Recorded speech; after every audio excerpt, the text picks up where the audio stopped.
யுத்தத்தினால் பாதிக்கப்பட்ட நாடுகளுக்கு ஆதரவளிப்பதற்காக OPEC 1.5 billion டாலர்களுடைய தொகுப்பை வெளியிடுகிறோம் என்று அறிவித்திருக்கிறார்கள். இங்க பாருங்க, அந்த செஞ்சிருக்கக்கூடிய வேலை. இந்த புகைப்படம் இன்றைக்கு கொஞ்சம் வைரலாக அமெரிக்க அதிபர் இதை போட்டிருக்கிறார் என்று சொல்லியிருக்கிறாங்க.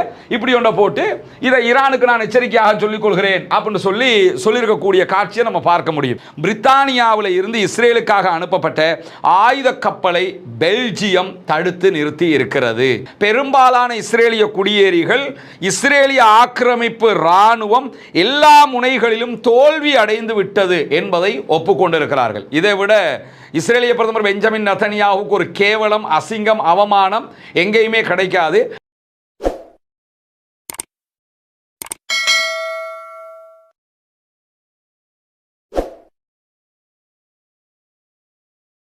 அன்பிற்கினிய சகோதர சகோதரிகளே, நம் அனைவர் மீதும் ஏக இறைவனுடைய அமைதியும் கருணையும் உண்டாகட்டுமாக என்கிற உயரிய பிரார்த்தனைகளோடு பாலஸ்தீனம் மீதான இஸ்ரேலிய ஆக்கிரமிப்பு இராணுவத்தினுடைய 2 ஆண்டுகால யுத்தம் ஒரு யுத்த நிறுத்தமாக மாற்றப்பட்டு இன்றோடு 201வது நாட்களை நாம் தாண்டி கொண்டிருக்கக்கூடிய சூழல்ல இஸ்ரேல் அமெரிக்க ஆக்கிரமிப்பு இராணுவங்கள் ஒன்றிணைந்து ஈரான் மீதான 40 நாட்கள் தொடர் தாக்குதல்களை நடத்தி அந்த யுத்தம் ஒரு யுத்த நிறுத்தமாக தற்காலிக நிறுத்தமாக மாற்றப்பட்டிருந்தாலும் என்ன ஒரு அடுத்த கட்ட நிலை என்பதை அறியாத விதத்தில் தற்போதைய நிலைகள் காலங்கள் கடந்து கொண்டிருப்பதை நாம் அத்தனை பேரும் புரிந்து வைத்திருக்கிறோம். இப்படியான சூழல்ல இன்றைக்கும் பலவிதமான செய்திகளும் இது தொடர்பாக வெளியாகி இருக்கிறது. குறிப்பாக இஸ்ரேலுடைய பொது ஒளிபரப்பு நிறுவனமாக இருக்கக்கூடிய ஹான் நியூஸ் ஏஜென்சி ஒரு போல் எடுத்திருக்கிறாங்க, கருத்து கணிப்பு எடுத்திருக்கிறாங்க.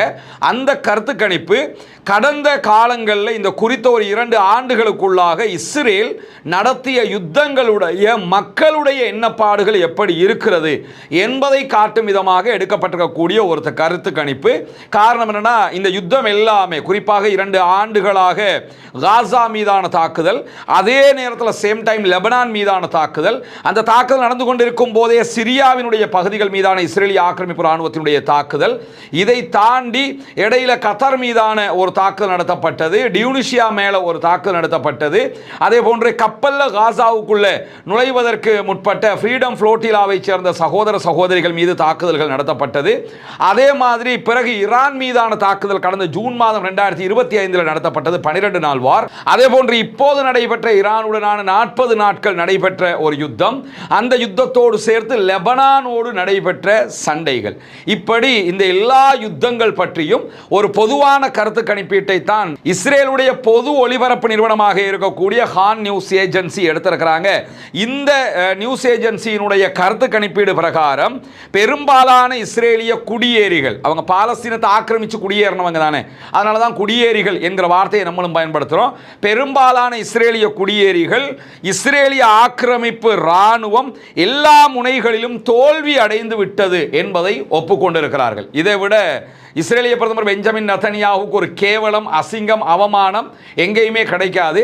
அந்த நாட்டு மக்களை எல்லா இடத்திலையுமே இஸ்ரேல் தோத்துருச்சு அப்படிங்கிற ஒரு மனோநிலைக்கு வந்திருக்கிறாங்க. குறிப்பாக இஸ்ரேலிய ஆக்கிரமிப்பு ராணுவம் 2023 அக்டோபர் முதலாக இந்த தாக்குதல்களை ஆரம்பித்திருந்தது. இந்த தாக்குதல்களில் எந்த ஒரு வெற்றியையுமே அவர்கள் அடைய தவறிவிட்டார்கள் என்கிறார்கள் இஸ்ரேலுடைய பெரும்பாலான பொதுமக்கள். காசா பகுதிக்கு எதிராக டெல் அவீவ் இஸ்ரேல் நடத்திய இனப்படுகொலை போரை தொடங்கிய அக்டோபர் 7 முதலாக இந்த செய்திகள் கருத்து கணிப்பீடாக அவர்கள் பெற்றுக்கொண்டிருக்கிறார்கள். அதில் அவங்க சொல்லக்கூடிய ஒரு முக்கியமான செய்தி என்னன்னு கேட்டால், 57% இஸ்ரேலிய குடியேறிகள் எந்த யுத்தத்திலையுமே நம்முடைய கவர்மெண்ட்டோ நம்முடைய இராணுவமோ ஜெயிக்கலை என்கிற மனோநிலைக்கு தள்ளப்பட்டிருக்கிறார்கள். 57 சொன்ன பாதிக்கு மேலே தாண்டிட்டாங்க. பாதிக்கு மேற்பட்டவர்கள் நம்ம இராணுவம் தோத்திருச்சு என்கிற மனோநிலைக்கு வந்துட்டாங்க. அதே மாதிரி 28% பேர் மட்டுமே குறைந்தபட்சம் ஒரு களத்திலாவது வெற்றி கிடைக்கலாம் என்று நம்புகிறார்கள். இனிமே எங்க வெற்றி கிடைக்க? வெற்றி கிடைக்கலாம் என்று நம்புறாங்களா? இனிமே ஒரு யுத்தம் நடந்தால் தானே வெற்றி கிடைக்கிறதுக்கு. அதே மாதிரி 15% பேர் நிச்சயமற்ற நிலையில் இருக்கிறார்கள். நாங்கள் அதுவா இதுவான்னு கருத்து சொல்ல விரும்பலை அப்படிங்கிறாங்க. 57% ஆக்கள் மொத்தமாக தோத்துட்டோம்ட்டாங்க. மீதி இருக்கக்கூடிய 43க்குள்ள தான் 28% பேர் வந்து நம்ம இனியாவது எங்கேயாவது ஜெயிப்போம் அப்படின்னு நம்புறாங்க. 15% பேர் நிச்சயமற்ற நிலையில் இருக்கிறாங்க என்கிற நிலையை நம்ம பார்க்க முடியும். எனவே பெரியதொரு அவமானமாக பெஞ்சமின் நெதன்யாஹுவுக்கு இது ஏற்பட்டிருக்கக்கூடிய சூழல்ல சிரியா சிரியாவில் இஸ்ரேலிய ஆக்கிரமிப்பு ராணுவம் நடத்திய தாக்குதல்கள் வெற்றிகரமானவையாக இருந்தன அப்படின்னு சொல்லி வெறும் 17% மக்கள் தான் நம்புகிறார்கள். சிரியாவில் நம்ம நடத்தின தாக்குதல்லாம் சூப்பர் அப்படின்னு சொல்லி 100 பேர்ல 17 பேர் தான் நம்புறாங்க. 100% மக்கள் 17% மக்கள் தான் நம்புறாங்கன்னு சொல்லியும், காசா அதே போன்று ஈரான்ல நடந்த நடவடிக்கைகள் வெற்றி அளிச்சிருக்குது நமக்கு அப்படின்னு சொல்லி வெறும் 16% மக்கள் தான் நம்புகிறார்கள். அப்ப என்ன அர்த்தம் கேட்டா, ஈரான்ல தோத்துட்டோம், காசாவுல தோத்துட்டோம் அர்த்தம். லெபனான்ல 14% மக்கள் தான் லெபனான் வார்ல இஸ்ரேல் ஜெயிச்சிருக்கு அப்படின்னு நம்புறாங்க. அப்படின்னா லெபனான்லையும் தோத்துட்டோம்னு தான் பெரும்பாலான இஸ்ரேலியர்கள் தங்களுடைய கருத்துக்களை தெரிவித்திருக்கிறார்கள். யமன்ல ஜெயிச்சிருக்கிறோம் என்று 12% சொல்லியிருக்கிறாங்க. அப்படின்னு சொல்லி சொன்னா மீதி உள்ள அத்தனை பேருமே யமன்லையும் தோத்துட்டோம்னு தான் சொல்லியிருக்கிறாங்க. ஆக்கிரமிக்கப்பட்டிருக்கக்கூடிய மேற்கு கரையில நம்ம ஜெயிப்பதற்கு வாய்ப்பு இருக்குது அப்படின்னு சொல்லி 11% தான் சொல்லி இருக்கிறார்கள். எனவே ஓவராலாக பார்த்தோம் சொல்லி சொன்னா மொத்தமாக இஸ்ரேல் எல்லா களத்திலும் தோல்வி அடைந்திருக்கிறது என்பதை இஸ்ரேலுடைய பொதுமக்களே உணர்ந்திருக்கிறார்கள். இந்த போல் இந்த கருத்து கணிப்பு எப்ப ரிசல்ட்டாக மேலதிகமாக மாறும் என்று சொன்னா, எலெக்ஷன் வைக்கும் போது தலைவனுக்கு என்ன நடக்குதுன்னு சொல்லி தெரியும். அப்பொழுது பெஞ்சமின் நெதன்யாகுவினுடைய சீட்டு காலியாகிறோம்ங்கிறத புரிய முடிகிற அதே நேரத்தில் இந்த கருத்து கணிப்போடு சேர்த்து வெளியாகி இருக்கக்கூடிய ஹான் நியூஸ் ஏஜென்சியினுடைய இன்னும் சில செய்திகள் வெளியாகி இருக்கிறது. தரைமட்டத்தில் இருக்கக்கூடிய இஸ்ரேலிய ஆக்கிரமிப்பு ராணுவங்கள் தெற்கு லெபனானுடைய பகுதிகளில் இருந்து வெளியேற தொடங்கி இருக்கின்றன என்கிற செய்திகள் வெளியாகி இருக்கிறது. காரணம் என்னன்னு கேட்டா, இஸ்ரேலுடைய செய்தித்தாளாக இருக்கக்கூடிய மஆரிவ் வெளியிட்டிருக்கக்கூடிய அறிவிப்பில் இந்த நடவடிக்கைகள் தோல்வி அதே போன்று கசப்பான நிலையில் முடிவடைந்திருக்கின்றன என்று நம்புகிறார்கள். லெபனான் மேல அட்டாக் பண்ண ஆரம்பிச்சதும் தோல்வியில முடிஞ்சிருச்சு, கசப்பான அனுபவத்தை நமக்கு தந்திருக்குது அப்படின்னு நினைச்சுக்கிட்டு வேண்டா வெறுப்பாக இப்போது வெளியேற ஆரம்பித்திருக்கிறார்கள். ஹெஸ்புல்லாக்களுடைய ஆளில்லா விமான தாக்குதல்கள் என்பது இஸ்ரேலுக்கு கடுமையான பலவீனங்களை உண்டாக்கி இருக்கிறது. ஹெஸ்புல்லாவின் தொடர்ச்சியான தாக்குதல்களால் இஸ்ரேலிய ஆக்கிரமிப்பு ராணுவம் பின்வாங்குகிறது என்கிற செய்திகள் இன்றைக்கு வெளியாகி இருக்கிறது. மொத்தத்தில் எத்தனை யுத்தம் பண்ணினாலும் அத்தனை யுத்தத்திலையும் தோத்திருக்கிறாங்கிறத அந்த நாட்டில் இருக்கக்கூடிய மக்களே புரிந்து கொண்டிருக்கிறார்கள் என்பது அவர்களுக்கு மிகப்பெரிய அவமானகரமான ஒன்று. இந்த கருத்து கணிப்பை எடுத்தது இஸ்ரேலுடைய பொது ஒளிபரப்பு நிறுவனமாக இருக்கக்கூடிய ஹான் நியூஸ் ஏஜென்சி. வேற யாரும் எடுக்கல, அல்லது இஸ்ரேலுக்கு எதிரானவங்க எடுக்கல, அவங்களே எடுத்த ஒரு கருத்து கணிப்பு தான்.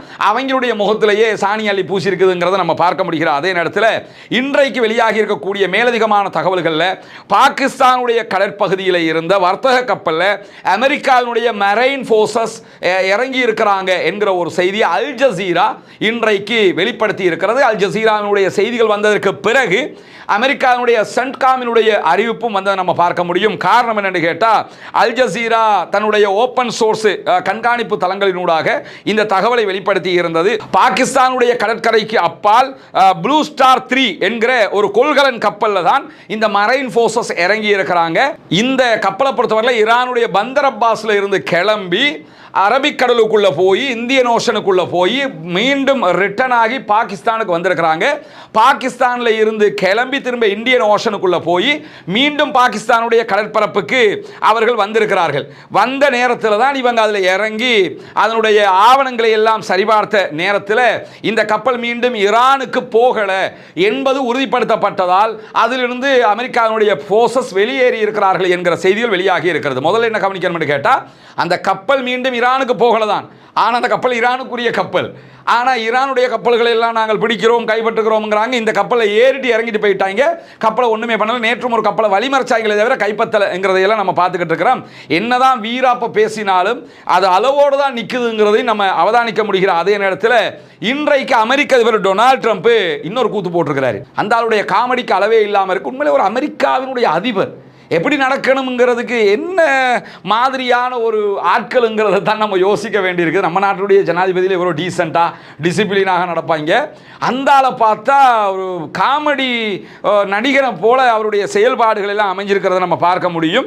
அவர் இன்னைக்கு என்ன பண்ணிருக்கிறான்னு கேட்டால், ஈரானுக்கு ஒரு அறிவித்தல் விடுத்திருக்கிறார். இனிமேலும் நீங்கள் நல்லவன் மாதிரி நடிக்க முடியாது அப்படின்னு சொல்றாரு. ஏன்னா ஈரான் வந்து பேச்சுவார்த்தை களத்தில் தெரிக்க விட்டுக்கிட்டு இருக்கிறாங்க. நம்ம அப்படி பண்ணுவோம் இப்படி பண்ணுவோம், நாங்கள் இப்படி வந்தால் ரெடியாக இருப்போம் அப்படி அவங்க ஏதாவது சொன்னால் அதுக்கு முட்டுக்கட்டை போட்டு அதுக்கேற்ற மாதிரி இவர்களுடைய பேச்சுவார்த்தை திறனை வெளிப்படுத்தி கொண்டே இருக்கிறார்கள்.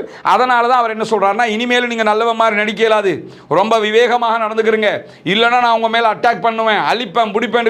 ஏற்கனவே அடி வாங்கி அரபு நாட்டுக்காரனே அடி வாங்கி அழிஞ்சதுக்கு அதுக்கு அரபு நாட்டுக்காரன் தான் எனக்கு காசு தரணும் அப்படின்னு சொல்லிக்கிட்டு இருக்கிறாரு. திருப்பி ஒரு யுத்தத்துக்கு வந்து ஈரான்காரன் திரும்ப அடிச்சா அந்த அழிவை எவன்கிட்ட இருந்து வசூலிப்பிய என்கிற கேள்வி எல்லாம் இருக்கும்போது அவர் என்ன பண்றாருன்னு கேட்டா, ஒரு துப்பாக்கியை ஏந்திக்கிட்டு அவர் நிற்கிற மாதிரியும் அதுக்கு பின்னாடி ஒரு பெரிய மலை, அந்த மலை பகுதிகளில் குண்டுகள் வெடிக்கிற மாதிரி ஆர்டிஃபிஷியல் இன்டெலிஜென்ஸ்ல ஒரு ஏஐ தொழில்நுட்பத்தில் ஒரு புகைப்படத்தை தயாரித்து அந்த படத்துக்கு மேலே எழுதப்பட்டிருக்கிறது, இனிமேல் நல்லவர் வேடம் போட முடியாது அப்படின்னு சொல்லி ஒரு வேடை எழுதி இதைத்தான் என்ன பண்ணியிருக்கிறாருன்னு கேட்டால் தன்னுடைய சோசியல் ட்ரூத் பக்கத்தில் ஒரு அறிவிப்பாகவே வெளியிட்டிருக்கிறாரு. எவ்வளவு பெரிய லூசுத்தனமான வேலைங்கிறத நம்ம பார்க்கணும். இங்கே பாருங்க, அந்த ஆள் செஞ்சிருக்கக்கூடிய வேலை. இந்த புகைப்படம் இன்றைக்கு கொஞ்சம் வைரலாக அமெரிக்க அதிபர் இதை போட்டிருக்கிறாருன்னு சொல்லியிருக்கிறாங்க. இப்படி ஒன்றை போட்டு இதை ஈரானுக்கு நான் எச்சரிக்கையாக சொல்லிக் கொள்கிறேன் அப்படின்னு சொல்லியிருக்கக்கூடிய காட்சியை நம்ம பார்க்க முடியும். இதை எந்த வகையில் இந்த ஆளை கொண்டு போய் சேர்க்கிறது, இந்த ஆளுடைய மனோநிலை எப்படி இருக்குதுங்கிறதையெல்லாம் நம்ம யோசிக்க வேண்டி இருக்கிறது. அமெரிக்க அதிபராக இருக்கிறாரு, ஆனால் இவ்வளவு கீழ்மட்டத்துக்கு இறங்கி அவர் செய்து கொண்டிருக்கக்கூடிய வேலைகளை நம்ம பார்க்க முடியும். அந்த அறிவிப்பில் தான் ஈரான் ஒருபோதுமே அணு ஆயுதத்தை வைத்திருக்க முடியாது அப்படிங்கிறாரு. இப்பவும் என்ன கேள்வின்னு கேட்டா, ஈரான்ட்ட அணு ஆயுதம் இருக்குதா இல்லையா, ஈரானிடத்தில் செறிவூட்டப்பட்ட யுரேனியம் இருக்குதா இல்லையா, இருந்ததை அழிச்சிட்டீங்களா இல்லையா, இது கேட்கணுமா இல்லையா? ஏன்னா ஜூன் மாதம் 2025 தாக்குதல் நடத்தியே நாங்கள் இருந்த யுரேனியத்தெல்லாம் அழிச்சிட்டோம்னு சொன்னார். ஆனால் இப்போ யுத்தத்தை ஆரம்பிக்கும் போது அதை அழிக்கிறதுக்கு தான் யுத்தம்னாரு. இப்போ ஒரு 2 வீக்குக்கு முன்னாடி என்ன சொன்னாருன்னு கேட்டால், அங்கே இருந்த எல்லா யுரேனியத்தையும் அழிச்சிட்டோம், அங்கே எடுக்கிறதுக்கு ஒன்றுமில்லை, ஈரான் கையில் ஒன்றுமே இல்லைன்றாரு. திருப்பி பேச்சுவார்த்தை நடத்தும்போது யுரேனியத்தை எங்கள் கையில் தாங்கங்கிறாரு. நீங்களே இல்லைன்ற யுரேனியத்தை அவன் எப்படி கையில் தருவான்? அப்போ இங்கே யாருக்கு பைத்தியம்ங்கிற அளவுக்கு கேள்வி எழுகிற அளவுக்கு நிலைமை மாறி போயிருக்கிறது. இப்போ வந்து உட்காந்துக்கிட்டு அணு ஆயுதத்தை வைத்துக் கொள்வதற்கு நாங்கள் அனுமதிக்க மாட்டோம் அப்படின்னு சொல்லி அவர் சொல்லியிருக்கக்கூடிய நிலையில தான் பிரித்தானியாவினுடைய அரசர் சார்லஸ் தொடர்பான ஒரு செய்தி அவர் வெளியிட்டிருக்கிறாரு. அவர் தொடர்பான சந்திப்பில் அந்த விருந்து உபசார நிகழ்ச்சிகள் தொடர்பான அறிவித்தல்களை சொல்லும்போது, ஈரான் அணு ஆயுதம் வைத்துக் கொள்ளக்கூடாது என்பதில் மன்னர் சார்லஸ் உறுதியாக இருக்கிறார் என்று சொல்லியிருக்கிறார். ஈரானே அதில் உறுதியாக தான் இருக்கிறாங்க. நாங்கள் அணு ஆயுதத்தை தேடலை, எங்களுக்கு அது தேவையில்லைன்னு தான் இருந்தாங்க, நீங்கள் தான் சும்மா இருந்தவங்களை உசுப்பேற்றி இந்த அளவு நிலைமைக்கு கொண்டாந்து விட்டுருக்கிறீங்க. அந்த செய்தியில் அவர் சொல்லும்போது என்ன சொல்கிறாருன்னு கேட்டால், இங்கிலாந்தினுடைய மன்னர் மிக தெளிவாக இருக்கிறாரு. நாங்கள் வந்து இந்த யுத்தத்தில் ஈரானை தோல்வியடைய செய்து விட்டோம். இப்போ அமெரிக்காவோட தேவையே என்னன்னா, தன்னிச்சையாக ஒரு வெற்றியை அறிவித்து விட்டு அங்கிருந்து கிளம்பி போகிறது. என்ன பிரச்சனை அவங்களுக்கு இருக்குதுன்னு கேட்டால், நாங்கள் ஜெயிச்சிட்டோம்னு சொல்லிட்டு கிளம்பி போகணும், ஈரானுடைய எல்லையை விட்டு எல்லா கப்பலையும் எடுத்துகிட்டு கிளம்பிடணும். ஆனால் நாங்கள் ஜெயிச்சிட்டோம்னு சொல்லி அவங்களுக்கு போக முடியாமல் இருக்குது. போகிறதா இருந்தால் எப்படி போகிறது? இருக்கிற ஃபோர்ஸஸை எடுத்துக்கொண்டு போகிறதா, அவங்கள வச்சுட்டு போனால் தேவையில்லாத செலவு. அவங்க இருக்கும்போதே நாங்கள் ஜெயிச்சிட்டோம் இவங்க போனாங்கன்னா யுத்த நிறுத்தம் கிடையாது, யுத்தம் எனி டைம் நடக்கலாம் என்று ஈரானும் தயாராக இருப்பான், ஹோர்முஸை எல்லாம் திறக்க மாட்டான். போகிறதா இருந்தால் இராணுவத்தையும் சேர்த்து எடுத்துக்கிட்டு தான் போகணும். அப்படி போனால் நாங்கள் ஜெயிச்சிட்டோம்னு தன்னிச்சையாக அவங்க மட்டும் தான் சொல்லிக்கிட்டு போகணும். உலகத்துக்கு தெரியும் எவன் ஜெயிச்சிட்டான்னு. ஆனால் வெளிப்படையாகவே ஈரான் ஜெயிச்சது உலகமே அறிஞ்சிருக்கக்கூடிய சூழலில் தான் என்ன பண்ணுறதுன்னு தெரியாமல் அடிக்கடி நான் ஜெயிச்சிட்டேன் தெரியுமா, நாங்கள் வென்றுட்டோம் தெரியுமா, நாங்கள் தான் ஈரானை தோக்கடிச்சிட்டோம் தெரியுமான்னு சொல்லி அவரே சொல்லி இருக்கிறாரு. எந்த விதமான ஊடகங்களும் அதற்கு ஒரு பார்வை கொடுக்காமல் இருக்கக்கூடிய சூழலில் யுத்தத்தினால் பாதிக்கப்பட்ட நாடுகளுக்கு ஆதரவளிப்பதற்காக OPEC 1.5 பில்லியன் டாலர்களுடைய தொகுப்பை வெளியிடுகிறோம் என்று அறிவித்திருக்கிறார்கள்.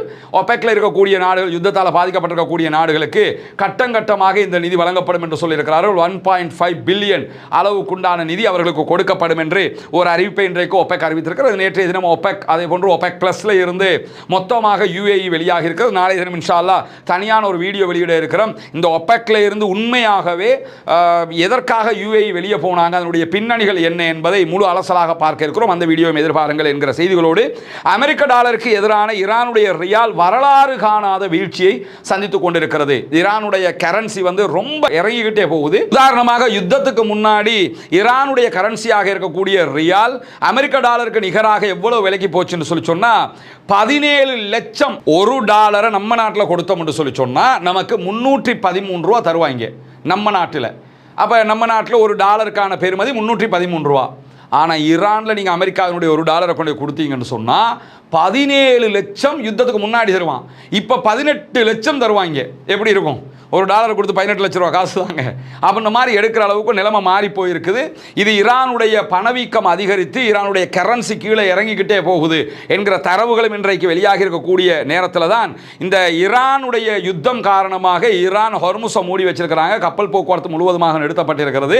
இந்த காலகட்டத்தில் பனாமா கால்வாய் வழியாக பயணித்த கப்பல்களில் இருந்து பெரும் வருமானத்தை பனாமாவினுடைய அமைப்புகள் பெற்றுக்கொண்டிருக்கின்றன என்கிற தரவுகள் இன்றைக்கு வெளியாகி இருக்கிறது. பனாமா கால்வாய் ஆணையத்தினுடைய நிதி தலைவர் வெளியிட்டிருக்கக்கூடிய அறிவிப்பில் கிட்டத்தட்ட கடந்த ஆண்டு இதே காலகட்டத்தோடு ஒப்பிடக்கல எக்ஸ்ட்ரா மேலதிகமாக 300 கப்பலுக்கு மேலே போயிருக்குது அப்படின்னு சொல்லியிருக்கிறாங்க. இந்த பனாமா கால்வாயால் பயணிப்பதற்காக ஒவ்வொரு கப்பல்கிட்ட இருந்தும் 3 லட்சம் தொடக்கம் 4 லட்சம் வரைக்கும் டாலர்களில் பணம் அறவிடப்படுகிறது. $3 லட்சம் அல்லது $4 லட்சம் கட்டிட்டு தான் போகணும். கடைசி நேரத்தில் கட்டுகிற சில கப்பல்கள் $4,25,000 வரைக்கும் கட்டிக்கிட்டு போறாங்கன்னு சொல்லி அசோசியேட்டட் பிரஸ் வெளியிட்டிருக்கக்கூடிய தரவுகளை பார்க்க முடியும். இங்க இருக்கக்கூடிய கேள்வி என்னன்னா, பனாமா கால்வாயில் போக்குல பணம் கட்டிட்டு போறான், அதே மாதிரி சுயஸ் கால்வாயில் போக்கில் பணம் கட்டிட்டு போகிறான், மற்ற இடத்துலலாம் பணம் கட்டிட்டு போகிறான், அதே மாதிரி ஹொர்முஸுக்கும் பணம் கட்டிட்டு போ அப்படின்னு சொல்லி ஈரான் சொல்கிறது. அப்போ இதை மட்டும் எப்படி எதிர்க்க முடியும் என்பது தான் இங்கே இருக்கக்கூடிய கேள்வியாக இருக்கிறது. இதையெல்லாம் பயன்படுத்தி தான் பார்த்து தான் இப்போ ஈரான் காரணம் என்ன சொல்கிறான்னா, எங்கள் ஏரியாவை நீ தானணுமா, எனக்கு பணத்தை கட்டிட்டு போ அப்படின்னு சொல்லியிருக்கிறான். அந்த பணத்தை நானும் ஒமானும் பிரிச்சுக்கிறோம், ஏன்னா எங்களுக்கு தான் அது சொந்தமாக இருக்குது அப்படின்னு சொல்லி வாதிட்டு கொண்டிருக்கக்கூடிய செய்திகளுக்கு மத்தியில் தான் இன்றைக்கு ஹவுதீஸ் ஒரு அறிவிப்பை விடுத்திருக்கிறாங்க. ஹவுதீஸ் என்னன்னு கேட்டால், நாங்கள் நடுநிலையானவர்கள் அல்ல.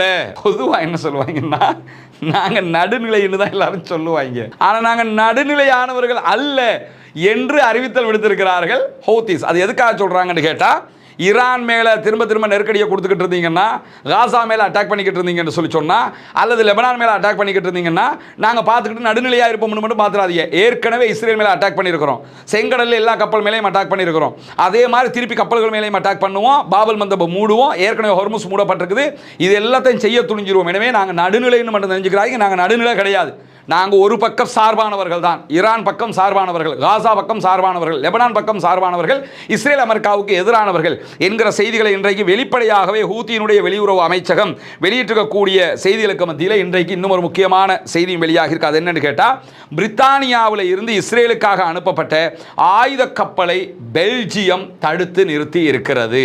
இது ஒரு முக்கியமான ஒரு டேர்னிங் பாயிண்டாக பார்க்கணும்.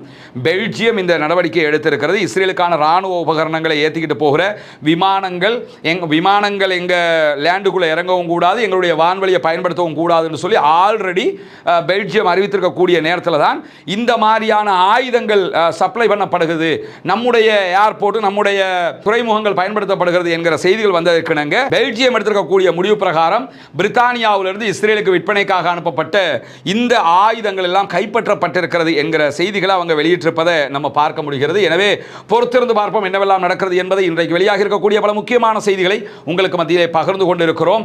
அடுத்தடுத்த செய்திகளையும் உங்களுக்கு கொண்டு வந்து தருவதற்கு தயாராக இருக்கிறோம். ஆக்கிரமிப்புகள் ஓய வேண்டும், ஆக்கிரமிப்பாளர்கள் ஓய வேண்டும், ஆக்கிரமிப்பாளர்கள் ஓய்ந்து ஆக்கிரமிப்புகளும் ஓய்ந்து மத்திய கிழக்கிலும் உலகிலும் அமைதி திரும்ப வேண்டும் என்கிற உயரிய பிரார்த்தனைகளோடு ஆக்கிரமிப்பாளர்களுக்கு எதிராக தொடர்ந்தும் ஜனநாயக ரீதியாக குரல் போமாக வாகிறது.